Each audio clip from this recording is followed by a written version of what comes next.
الحمد لله نحمده ونستعينه ونستغفره ونؤمن به ونتوكل عليه ونعوذ بالله من شرور أنفسنا ومن سيئات أعمالنا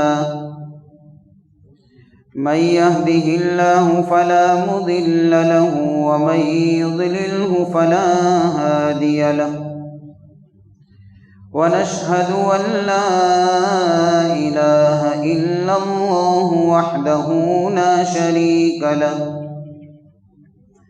ونشهد أن سيدنا وسندنا ومولانا محمدا عبده ورسوله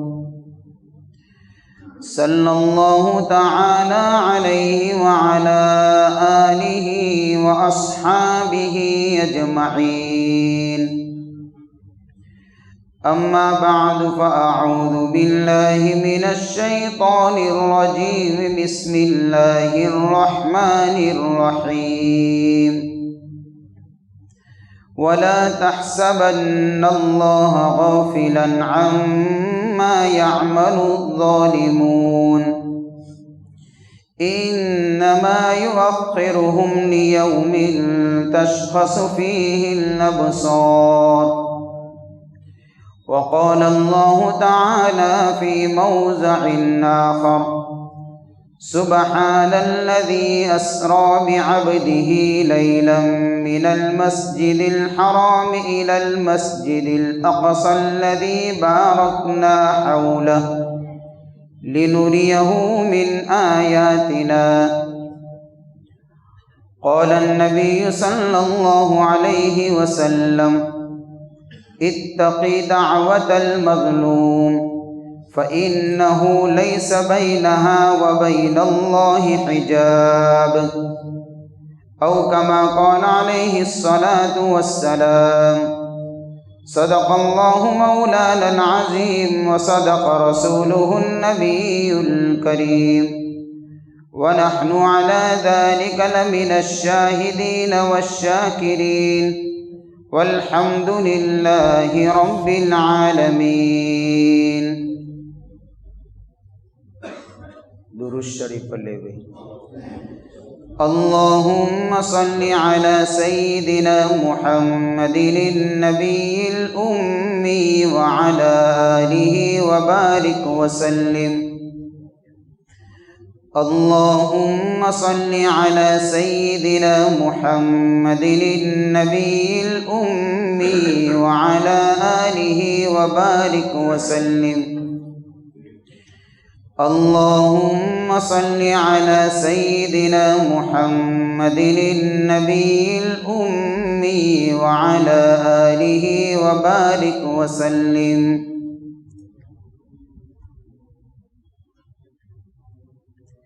قابل قدر محترم دوست اور بزرگوں، جو میں نے آیت پڑھی ہے اس میں سے ایک آیت کا خلاصہ یہ ہے کہ آپ ہرگز اس بات کا گمان مت رکھیے، خیال نہ کریے کہ جو لوگ ظلم کر رہے ہیں اللہ تعالیٰ ان کے ظلم سے بے خبر ہے. ایسا نہیں ہے، بلکہ یہ تو ان کو مہلت مل رہی ہے ایک ایسے دین تک کہ جب وہ دین سامنے آئے گا تو نگاہیں اور آنکھیں پھٹی کی پھٹی رہ جائے گی.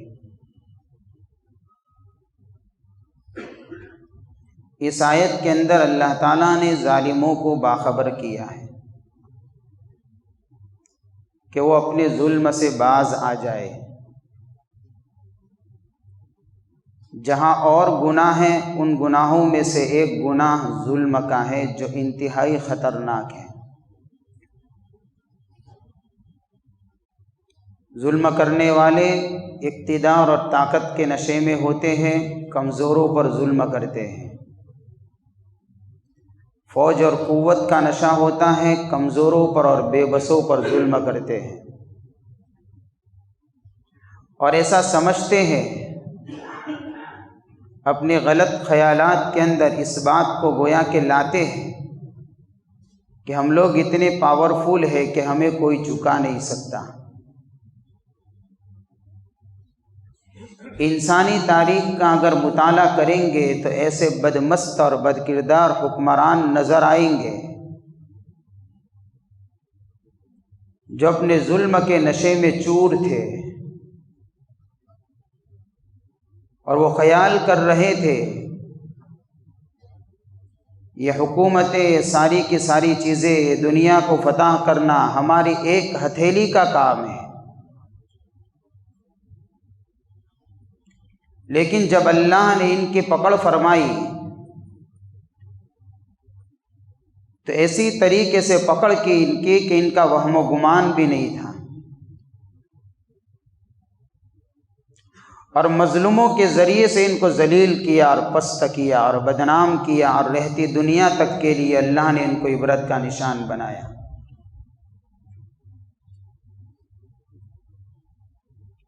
یہ اللہ کی سنت رہی ہے، جب مظلوم انتہائی مظلوم بن جاتا ہے اور ایسا محسوس ہوتا ہے کہ اب مظلوم کا سہارا کسی جگہ سے نہیں ہے، تو پھر اللہ اپنی قدرت سے ان مظلوموں کے لیے راہیں نکالتا ہے اور ظالموں کو کیفر کردار تک پہنچاتا ہے، ان کے انجام بد تک پہنچاتا ہے۔ اس لیے قرآن بار بار متنبہ کر رہا ہے کہ خود بھی ظلم نہ کرے اور کبھی ظالموں کی طرفداری کے اندر کبھی بھی نہ اترے۔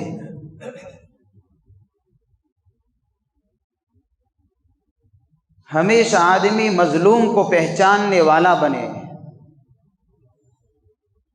چاہے کہیں بھی ظلم ہوتا ہو، دنیا کے کسی بھی کونے میں ہوتا ہو، لیکن اس کا تعلق مظلوم کے ساتھ میں ہونا چاہیے۔ اللہ نے بڑی بڑی بستیوں کو اور بڑی بڑی آبادیوں کو تباہ اور برباد کیا ہے ان کے ظلم کی وجہ سے، اور قرآن اس کی گواہی دے رہا ہے۔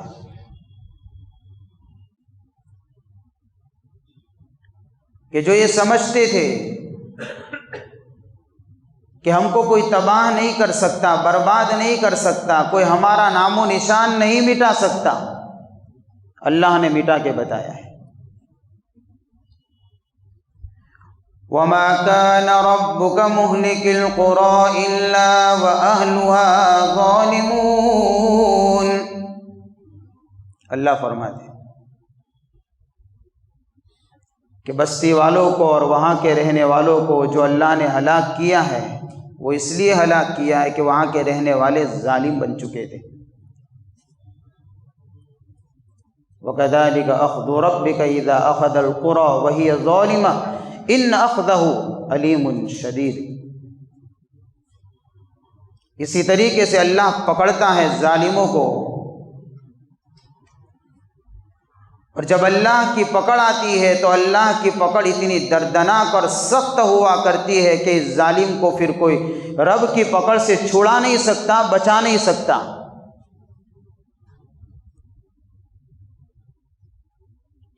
اس لیے حضور پاک صلی اللہ علیہ وسلم نے صحابہ کو بار بار متنبہ کیا ہے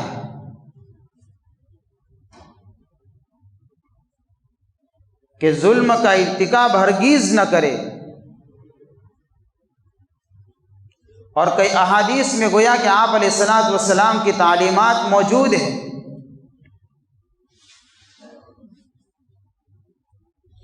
حضرت معاذ بن جبل رضی اللہ تعالیٰ عنہ کو جب اللہ کے نبی صلی اللہ علیہ وسلم نے یمن کا گورنر اور حاکم بنا کر بھیجا، اور اس وقت آپ علیہ الصلوۃ والسلام نے حضرت معاذ کو جو نصیحتیں کی تھی اس میں سے ایک نصیحت یہ بھی تھی، اتقی دعوت المظلوم۔ معاذ، مظلوم کی پکار سے بچ کے رہنا۔ اگر کسی پر ظلم ہو گیا اور وہ مظلوم ہے اور اس نے اگر پکار لگائی اور آہو بکا کی اور اس نے اللہ کے دروازے کو کھٹکھٹایا تو سن لیجئے معاذ، اللہ اور اس کے بیچ میں کوئی پردہ نہیں ہوتا۔ یہ مظلوم کی بد دعا رب کے عرش کو ہلا کے رکھ دیتی ہے۔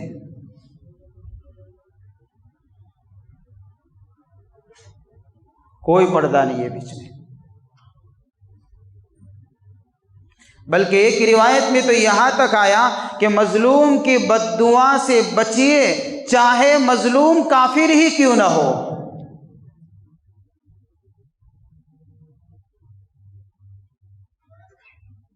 یہ کفر کا مسئلہ اس کا ہے، لیکن اگر وہ بھی مظلوم بنے گا اور اس نے بھی اگر اللہ کے دربار کے دروازے کو یعنی کہ کھٹکھٹایا تو اللہ کی طرف سے اس کی بھی مدد کی جائے گی۔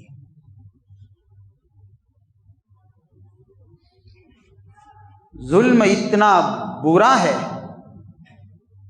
کہ اگر کافر بھی اگر ظلم کا شکار ہوتا ہے اور جب وہ آہیں نکالتا ہے تو پھر ظالم اگر مسلمان بھی ہو اللہ اس کا بھی تختہ پلٹتا ہے، پھر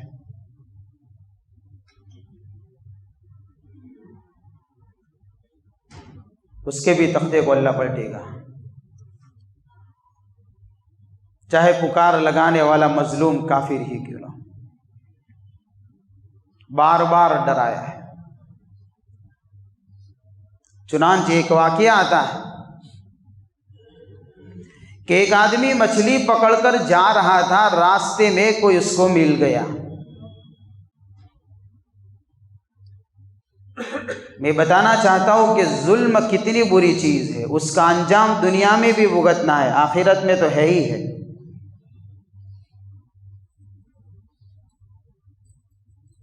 تو وہ بیچارہ مچھلی پکڑ کر جا رہا تھا اور سوچ رہا تھا کہ اس کو مارکیٹ میں بیچوں گا اور آج میرے بال بچوں کے لیے کچھ کھانے پینے کا انتظام ہو جائے گا۔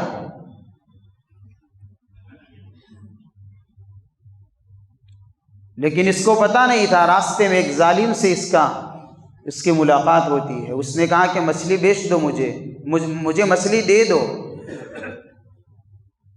نہیں دے سکتا ہوں۔ اس نے اصرار کیا، نہیں دی، کیونکہ اس کو اپنے بچوں کے لیے بیچ کے روزی روٹی کے مسئلے کو حل کرنا تھا۔ اس کے بیوی بچے گھر میں منتظر تھے اس کے۔ لیکن جب اس ظالم نے دیکھا کہ دینے کے لیے تیار نہیں ہے تو اس کو دھمکایا، ڈرایا اور اپنے طاقت کے بل بوتے پر اس سے مچھلی کو چھین کے لے گیا۔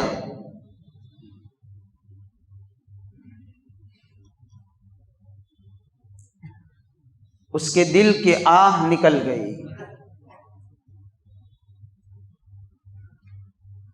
اور اس نے اللہ کو پکار دیا کہ اللہ اس کی پکڑ کر لے۔ کیا ہوا؟ یہ مچھلی چھین کر جانے والے کے ہاتھ پر مچھلی نے کاٹا، انگوٹھے پر۔ ہم سب مچھلی والے ہیں۔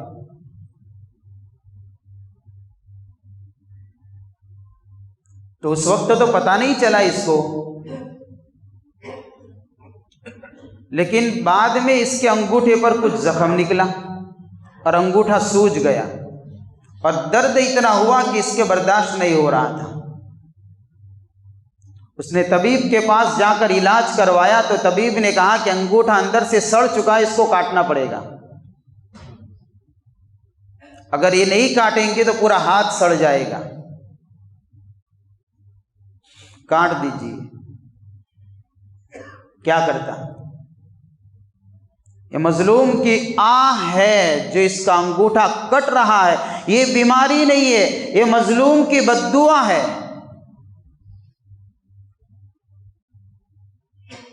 لیکن علاج مکمل نہیں ہوا، اثر ہاتھ میں پہنچ چکا تھا تو کوہنی تک ہاتھ سوج گیا۔ پھر علاج کے لیے گیا تو ڈاکٹر نے کہا کہ کوہنی سے ہاتھ کو کاٹنا پڑے گا، تو اس کی سڑان اندر تک آ چکی ہے، کاٹ دیجیے۔ اتنا ہی نہیں، یوں کرتے کرتے اس کے بازو تک اس کا ہاتھ کٹ گیا، وہ رو رہا تھا۔ کسی نے پوچھا کیا ہوا؟ کہ بس اس طریقے سے تکلیف ہوئی۔ کہ تو نے کیا تھا کیا؟ کچھ تیرا بیک گراؤنڈ بھی بتا۔ تو اس نے مچھلی کا قصہ سنایا کہ مجھے زخم کہاں سے لگا ہے۔ تو سننے والا سمجھ گیا اور اس نے کہا کہ تیرا ہاتھ سڑا نہیں ہے، تیرے ہاتھ کو سڑایا گیا ہے، یہ تجھے بیماری نہیں ہوئی ہے، یہ مظلوم کی بد دعا لگی ہے۔ تو نے اس وقت اگر اس سے معافی مانگ لی ہوتی تو تجھے یہ تکلیف نہ ہوتی۔ ابھی بھی موقع ہے، جا ڈھونڈ لے کس کے مال کو تو نے ظلم کے طریقے سے چھینا تھا، اس کے پاس جا اور اس مظلوم سے معافی مانگ، اللہ تجھے اس بیماری سے نجات دے گا۔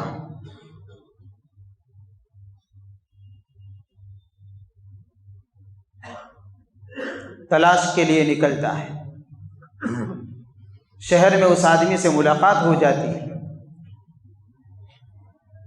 جا کر اس کے پیروں میں پڑتا ہے، رونے لگتا ہے، معافی مانگنے لگتا ہے، اور وہ سامنے غریب قسم کا آدمی کھڑا ہے کہ بھئی تو کون ہے؟ میں تو تجھے پہچانتا ہی نہیں ہوں، تو کون ہے؟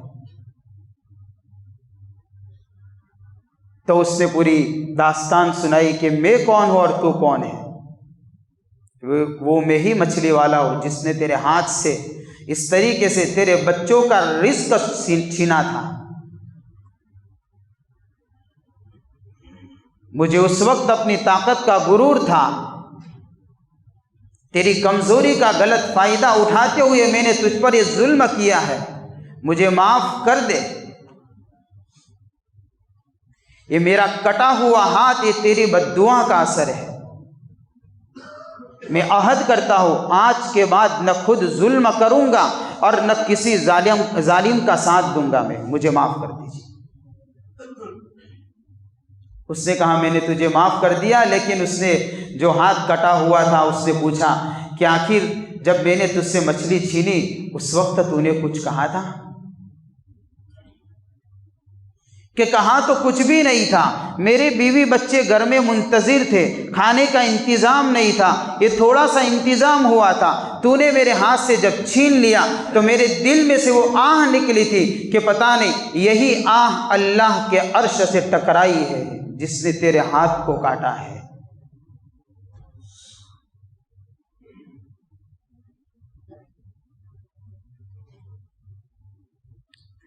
اس لیے ظالم کو سمجھنا چاہیے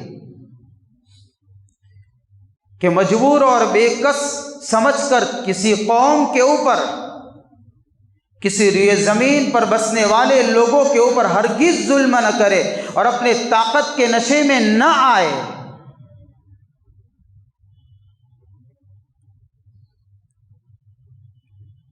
کسی شاعر نے، عربی شاعر نے بہت اچھی بات کہی ہے کہ لا تظلمن اذا ما كنت مقتدرا، ظلم ہرگز مت کرنا اگر تو اقتدار پر ہے تو۔ فالظلم يرجع عقباه الى الندم، اس لیے کہ ظلم کا انجام ندامت کے سوا کچھ نہیں ہے۔ اقتدار کے نشے میں ظلم ہرگز مت کرنا، ورنہ اس کا انجام پشیمانی، حسرت کے سوا کچھ ہاتھ میں نہیں آئے گا۔ آگے شاعر کہتا ہے کہ ظالم تو سو جاتا ہے لیکن مظلوم منتبہ بیدار رہتا ہے، جاگتا ہے اور راتوں کو روتا ہے مظلوم، اور تیرے خلاف یعنی ظالم کے خلاف بد دعائیں کرتا ہے۔ اور ایک بات یاد رکھ، تیری آنکھیں تو سو جاتی ہے، یہ جاگ کر جب اللہ کے دربار کو کھٹکھٹاتا ہے، وعین اللہ لم تنم، اور اللہ کی آنکھیں کبھی سوتی نہیں ہے۔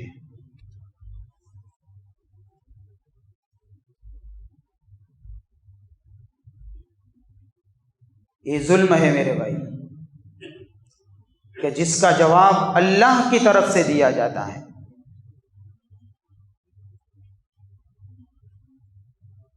آج دیکھیے ذرا ارض فلسطین کو، ہمت تو نہیں ہو رہی کہ اس مضمون کو میں اٹھا سکوں۔ اس کی داستان انتہائی دل خراش ہے۔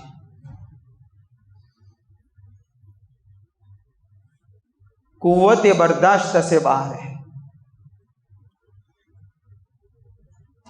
یہ مقدس زمین سے ایمان والوں کا رشتہ سیاسی نہیں ہے،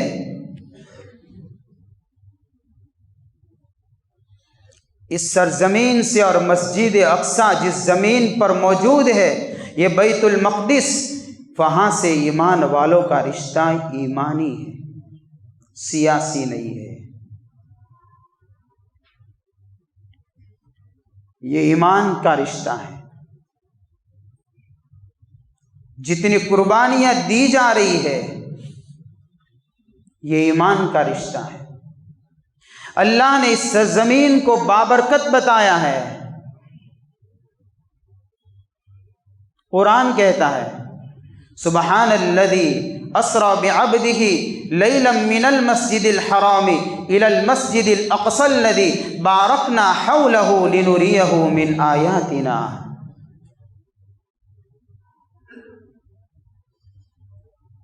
جس سے اپنے بندے کو معراج کروائی حرم سے مسجد اقصی تک۔ یہ کون سی مسجد ہے؟ یہ مسجد اقصی اور اس کا علاقہ وہ بابرکت علاقہ ہے کہ اللہ نے کہا ہے کہ اس علاقے کے اندر اللہ نے برکتوں کا، رحمتوں کا نزول فرمایا ہے۔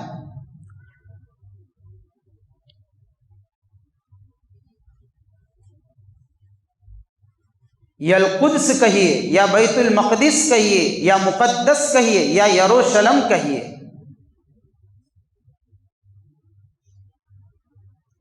یہ وہ پاکیزہ سرزمین ہے جو انبیاء کا مسکن ہے۔ یہ تو حضرت ابراہیم علیہ السلام کی ہجرت یہاں بھی ہوئی ہے، حضرت اسحاق علیہ السلام بھی یہی ہے، کئی انبیاء وہاں پر مدفن ہیں۔ مسکن بھی ہے اور مدفن بھی ہے یہ مقدس زمین۔ حضرت سلیمان علیہ السلام نے اسی سرزمین سے حکومت کی جو اللہ نے عجیب و غریب حکومت سے نوازا تھا۔ حضرت داؤد علیہ السلام کا تعلق بھی اسی سرزمین سے ہے۔ حضرت زکریا علیہ السلام نے عبادت کے لیے محراب بنائی اسی سرزمین سے ہے۔ حضرت عیسیٰ علیہ السلام کی پیدائش اس کا تعلق بھی اسی سرزمین سے ہے۔ اتنا ہی نہیں، یہ مسلمانوں کا قبلہ اول ہے۔ آپ علیہ الصلاۃ والسلام نے تقریباً 16 مہینے تک مسجد اقصی کی طرف رخ کر کے نماز پڑھی ہے۔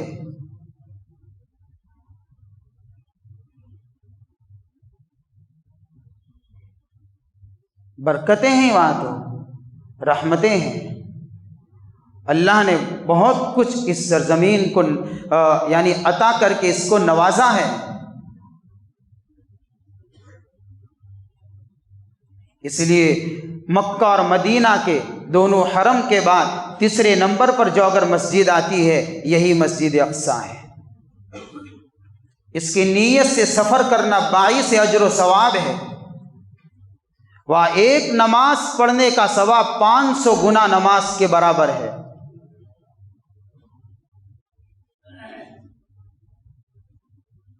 اس لیے اللہ کے نبی صلی اللہ علیہ وسلم نے ایک صحابی سے فرمایا کہ مسجد اقصی نہیں جا سکتے تو کیا کروں گے؟ وہاں کے چراغ جلانے کے لیے کم از کم تیل بھی بھیج دیا کرو۔ نبی کا یہ فرمان ہمیں بتا رہا ہے کہ جا سکو یا نہ جا سکو لیکن اپنے دلوں کے اندر اس سرزمین کو جگا دو اور اپنے دلوں کو اس سرزمین سے جوڑو۔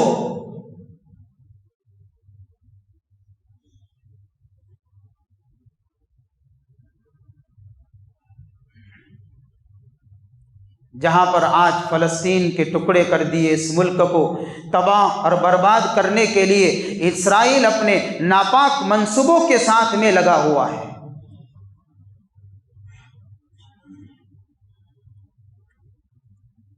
یہ انتہائی گھٹیا قوم ہے، یہ صہیونی اور یہودی، اس سے زیادہ ذلیل روئے زمین پر کوئی قوم نہیں ہے۔ ایک بات یاد رکھیے گا، اس سے زیادہ ذلیل کوئی قوم نہیں ہے۔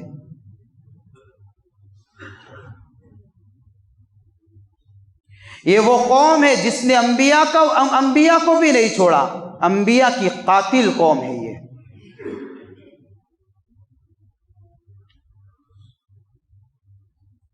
یہ وہ قوم ہے جو احسان فراموش ہے، ظلم اور جبر اس کی گٹی میں بڑا ہوا ہے، سفاکیت اس کی طبیعت ہے، بربریت اس کی طبیعت کے اندر گھسی ہوئی ہے چیز۔ یہ عیار اور مکار قوم ہے، یہ غدار اور دھوکے باز قوم ہے۔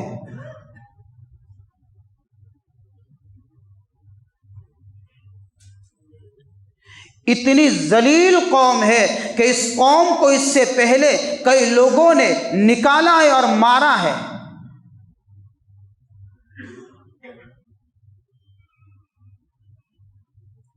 کئی مرتبہ وہاں سے اس کو بھگایا گیا ہے، اس کو تو کوئی جگہ نہیں دے رہا تھا۔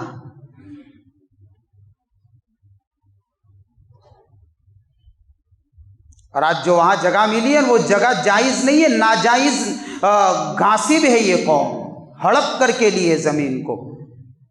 فلسطین کے اندر اس کا داخلہ اسی طریقے سے ہے جس طریقے سے انگریز ہندوستان میں آیا تھا۔ تجارت کے نام پر گھسا تھا اور یہاں کے اصل باشندوں کو اس نے غلام بنایا اور ان کو تختہ مشق بنایا، ان کے اوپر ظلم و ستم کے پہاڑ توڑے۔ یہی ہوا، یہ قوم جب سب جگہ سے اس کو ٹھکرا دیا گیا، یہ سرزمین فلسطین پر بسی اور زمین کے خریداری کے نام پر بسی اور ناجائز طریقے سے اس حکومت کے قیام کا منصوبہ عمل میں آیا ہے 1947 میں۔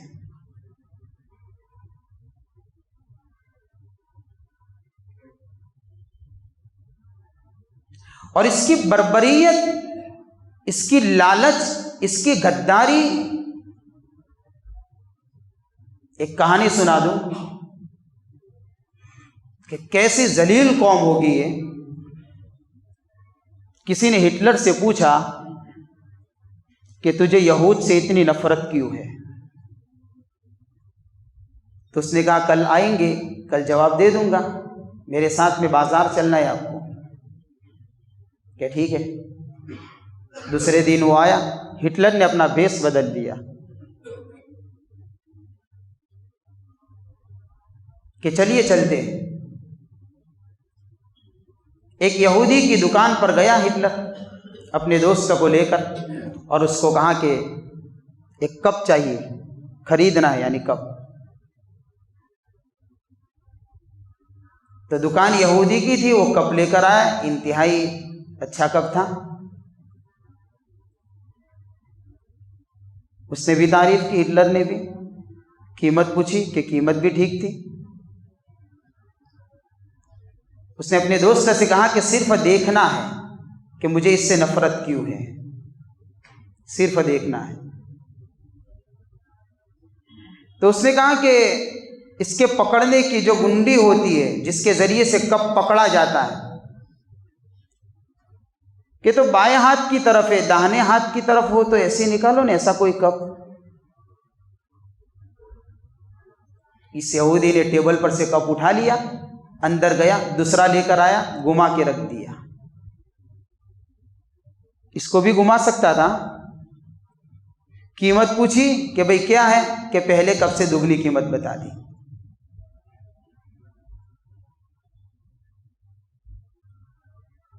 کہ نہیں خریدنا ہے مجھے، کہ ٹھیک بات ہے۔ اس نے اصرار کیا خریدنے کے اوپر، اس نے منع کر دیا کہ چلیے اب چلتے ہیں۔ پھر اس نے باہر آ کر اپنے دوست سے کہا کہ ایسے مکار اور لالچ اور حریص قوم ہے یہ کہ جب لوگوں کو یعنی سیدھا سادہ سمجھتی ہے تو اس کے ساتھ میں اسی طریقے سے غداری کا معاملہ کرتی ہے۔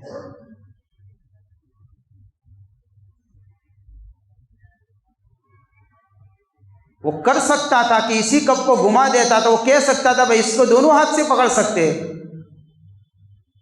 لیکن اس نے سوچا کہ یہ بولے والے لوگ ہیں، اس سے مجھے اس لیے نفرت ہے۔ اور اللہ نے سورہ فاتحہ میں کہہ دیا مغضوب علیہم، یہ تو وہ قوم ہے جس کے اوپر اللہ غضب اتارتا ہے۔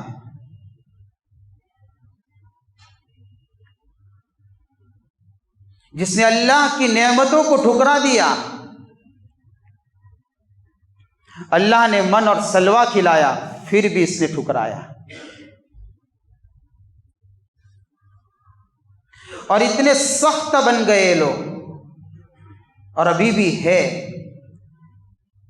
کہ قرآن کہتا ہے کہ کیسے لوگ ہیں یہ، ثم قست قلوبکم من بعد ذلک فہی کالحجارۃ او اشد قسوہ، یہ اتنے سخت دل لوگ ہیں، ایسی سفاک قوم ہے، ایسی ظالم اور جابر قوم ہے کہ اس کے دل اتنے سخت ہے کہ پتھر سے زیادہ سخت ان کے دل ہوا کرتے ہیں۔ اس قوم سے آپ کیا امید رکھ سکتے ہیں؟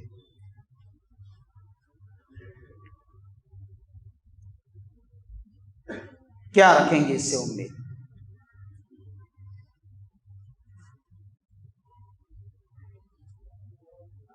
یہی ہے،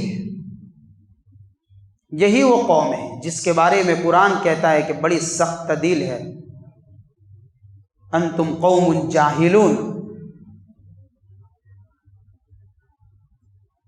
اور یہ زمین کے اوپر اللہ نے ان کی ذلت اور ان کی ذلت کے اوپر ٹھپا لگایا ہے۔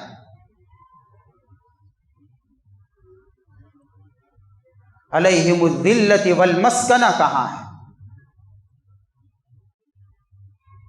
اس کے اوپر ذلت چھائی رہتی ہے، یہ ہر وقت رب کے غضب کے شکار رہتے ہیں لوگ۔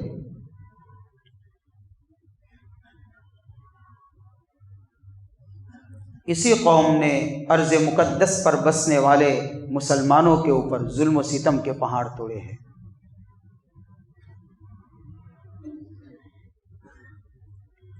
اہل غزہ کو تباہ اور برباد کر کے رکھ دیا۔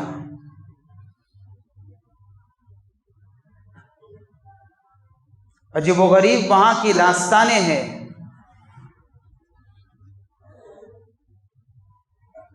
کوئی پوچھے کہ فلسطین کس کا نام ہے، کوئی پوچھے کہ غزہ کس کو کہیں گے،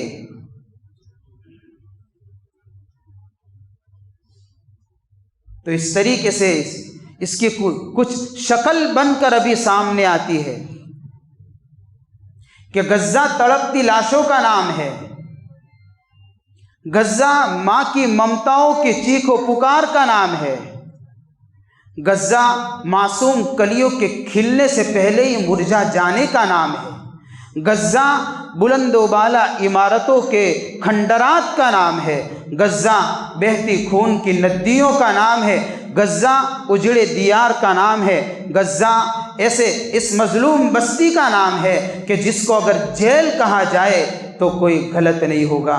یہی وہ جیل ہے کہ جس کے اندر لوگ اس طریقے سے بے بسی اور اس طریقے سے بے کسی کے عالم میں زندگی گزارنے پر مجبور ہو چکے ہیں، ایک قطرہ پانی پینے کے لیے نہیں ہے۔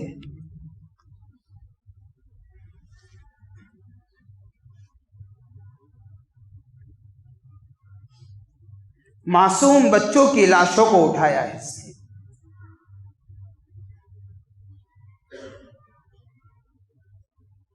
پھر بھی ان کا ایمانی پاور بڑا مضبوط ہے۔ اس ارض مقدس پر بسنے والے مسلمانوں کو سلام ہے، سلام ہے، کروڑوں بار سلام ہے۔ جب ان کا ایمانی پاور دیکھتے ہیں ہمیں اپنے ایمان پر شک ہونے لگتا ہے۔ ایک 5 سال کا بچہ ہے، 6 سال 5 سال کا، ایک رپورٹر نے پوچھا اس کو کیسا محسوس کرتے ہیں؟ یہ میزائلوں کا گرنا، یہ بمباری کا ہونا، یہ تعمیرات کا بڑی بڑی بلڈنگوں کا نیچے آ جانا کیسا محسوس ہوتا ہے؟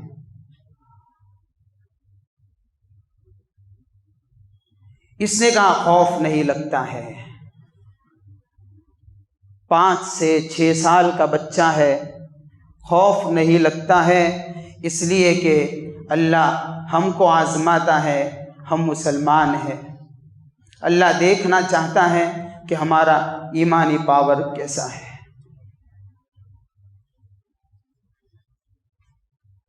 اس چھوٹے سے معصوم بچے کا رپورٹر کے سامنے جواب ہے۔ جب اتنے معصوم بچوں کے جوابات سنتے ہیں، اس لیے میں نے کہا کہ جب یہ حالات دیکھتے اور سنتے ہیں اور ان کے ایمانی جذبات کو دیکھتے ہیں، ہمیں شک ہونے لگتا ہے کیا ہمارا ایمان بھی ایسا ہے کہ نہیں ہے۔ خاندان تباہ ہو گئے، دودھ پیتے بچے کو دودھ پلانے والے کوئی نہیں ہے۔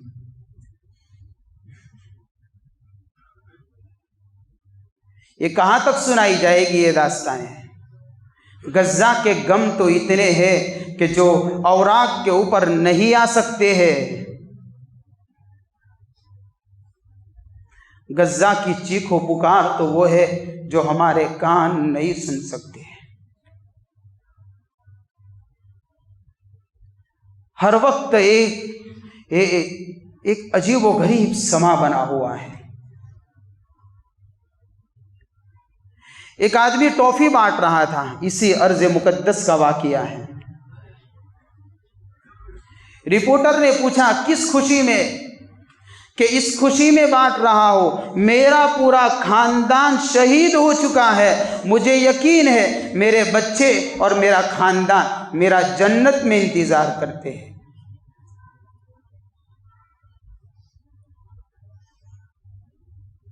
یہ عزم ہے، یہ حوصلے ہیں وہاں کے۔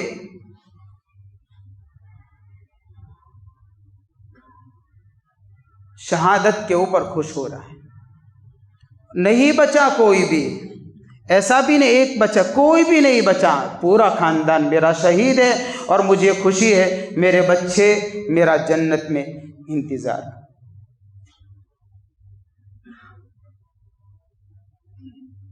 یہ وہ داستانیں ہیں۔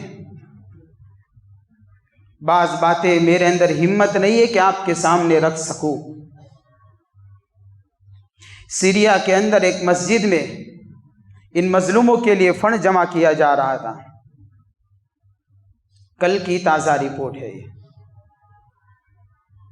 میں صرف یہ بتانا چاہتا ہوں ان کے ایمانی حوصلے کتنے بڑے ہیں۔ ایک 5 سے 6 سال کی چھوٹی سی معصوم بچی آتی ہے، کاغذ کی پرچی میں کچھ لپیٹ کر اور آ کر اس فنڈ کے اندر رکھتی ہے۔ ایک آدمی نے اس کی پرچی کو اٹھایا تو دیکھنے لگا، سوچا کہ اس میں کیا ہوگا۔ جب اس نے کھولا، اس معصوم بچی نے جو 5 سے 6 سال کی تھی، اپنے سونے کی کانوں میں سے بالیاں نکال کر دے دی ہے۔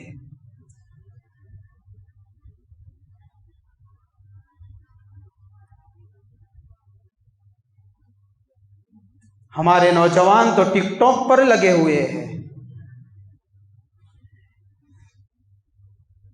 ان کو تو اپنے جوانی کی عیاشیوں میں مست ہو چکے ہیں۔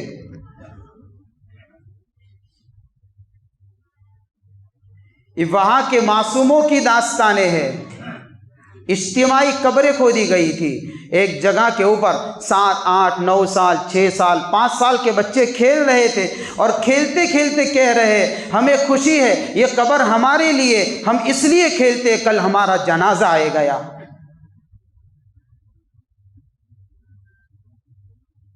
ہم کو اس میں دفن ہونا ہے۔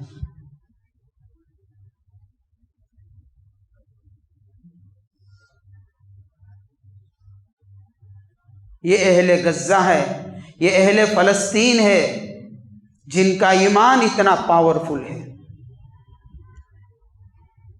سلام ہے وہاں کے رہنے والے لوگوں کے اوپر، امت کا قرض چکا رہے لوگ۔ اپنے جگر گوشوں کو اس مقدس سرزمین کی حفاظت کے لیے قربان کر رہے ہیں۔ کئی دن ہو چکے ہیں، پانی کا قطرہ تک نہیں پہنچا ہے۔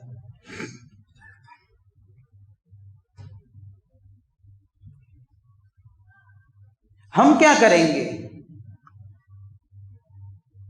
ہم پھر بھی کچھ کر سکتے ہیں۔ ہمارے دلوں میں حساس دل ہونے چاہیے۔ ہم اس ناجائز جو حکومت وہاں کی قائم ہوئی ہے، یہ اسرائیل ناجائز حکومت ہے، میں نے بتایا، اس کی مصنوعات کا بائیکاٹ کرنا ہے۔ اپنے کاروبار اور تجارت کے نشے میں مت رہیے۔ اگر آپ اس کی ایک پروڈکٹ بیچ رہے ہیں، اس کا مطلب یہ ہے وہاں کی معصوم کلیاں جو ابھی تو کھلی نہیں ہے، اس کو مرجھانے میں ہمارا روپیہ بھی لگ رہا ہے۔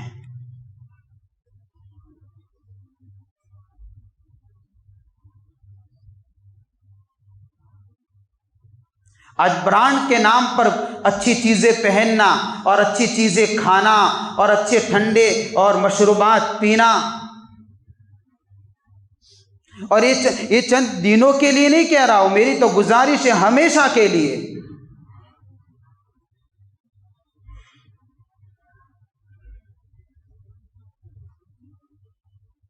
اس کی مصنوعات سے دور رہنا ہے، نہ خود استعمال کرے نہ بچوں کو استعمال کرنے دے۔ اپنی ایمانی غیرت کو جگائے۔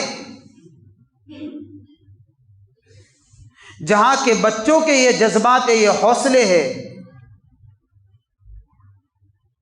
ہم اپنے آپ کو جھنجھوڑے۔ ہم کچھ نہیں کر سکتے، یہ تو ضرور کر سکتے ہیں۔ یہ کوئی خلاف قانون کام نہیں ہے۔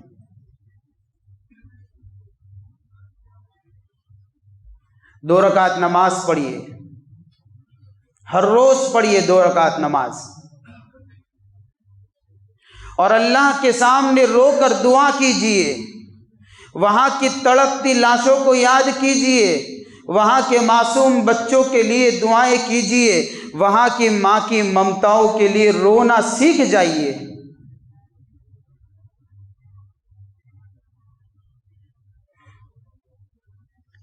اور اللہ کے سامنے ہاتھ اٹھا کر رب سے کہیے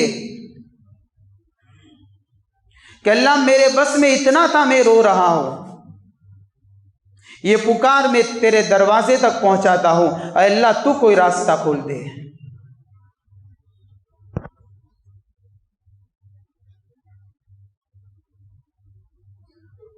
اور ان کے نام کا صدقہ کریے، اور اپنے پسینے کی کمائی میں سے نکالیے ان کے لیے۔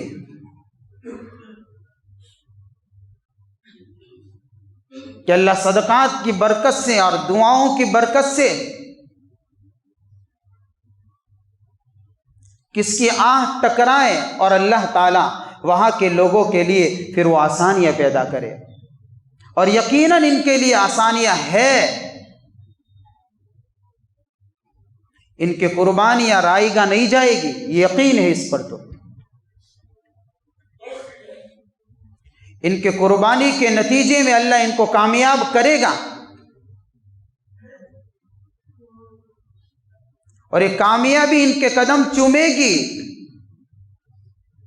یہ ہونا ہے۔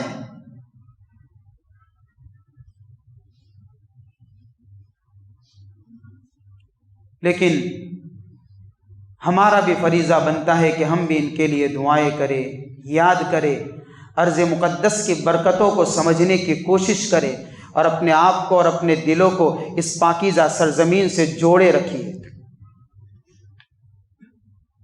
یہ 2 حرم کے بعد ایک تیسرا حرم بھی ہے، جہاں پر ایک نماز کا ثواب 500 گنا برابر ہے۔ خیر، کچھ باتیں تھی، داستانیں تو اور بھی ہے کہ کس کس طریقے سے وہاں کے لوگوں پر کیا حالات ہیں۔ یہ ساری چیزیں تو نہیں سنا سکتا، یہ 3-4 کارگزاری آپ کے سامنے رکھی ہے۔ یہ بھی تھوڑی ہمت کر کے رکھی ہے، ورنہ حالات اتنے خطرناک ہے کہ اب تو دل بھی برداشت نہیں کر سکتا کہ اس کو کسی کے سامنے بھی رکھا جائے، بولنے کی ہمت بھی نہیں ہوتی ہے جب یہ داستانیں سنتے ہیں اور دیکھتے ہیں تو۔ لیکن ایک بات یاد رکھے، وَأَنْتُمُ الْأَعْلَوْنَ إِن كُنتُم مُؤْمِنِينَ، مایوسی نہیں ہے ایمان والوں کے پاس۔ اہل غزہ نے بتایا ہے، اہل فلسطین نے بتایا ہے کہ ہم وہ لوگ ہیں کہ جو ڈر اور خوف کی چادر اوڑھ کر سوتے نہیں ہیں، اس مقدس سرزمین کی حفاظت کے لیے اپنے جگر گوشوں کو رکھ لیں گے۔ ہم ہر چیز کی بازی لگانے کے لیے تیار ہیں، ہر چیز کی قربانی لگانے کے لیے تیار اور لگا رہے ہیں، اور اللہ ہمیں کامیابی عطا فرمائے گا۔ اس لیے میرے بھائیوں، دعاؤں میں یاد رکھیے، ہمیشہ ان مظلوموں کے لیے دعا کریے۔ رات کے وقت، دین کے وقت، جب بھی موقع ملے رات کی تنہائیوں میں اٹھیے، 2 رکعت رب کے سامنے پڑھ کر رو لیجئے اور اللہ کے سامنے معافی مانگیے، اور ان کے لیے کامیابی کی دعا کریے، اور ان ایسے دشمن ممالک کی پروڈکٹ کو ہمیشہ کے لیے خیر بات کہہ دیجئے۔ جتنا معاشی اعتبار سے کمزور ہوگا اتنا ہی اس کی بربادی اس کے کھل کر سامنے آئے گی۔ اللہ تعالیٰ ظالموں کو ہمیشہ کے لیے تباہ اور برباد کر دے، اور اللہ مظلوموں کے لیے وہ بہترین راہیں اور بہترین اللہ ان کے لیے آسانیاں پیدا فرمائے۔ وآخر دعوانا الحمد للہ رب العالمین۔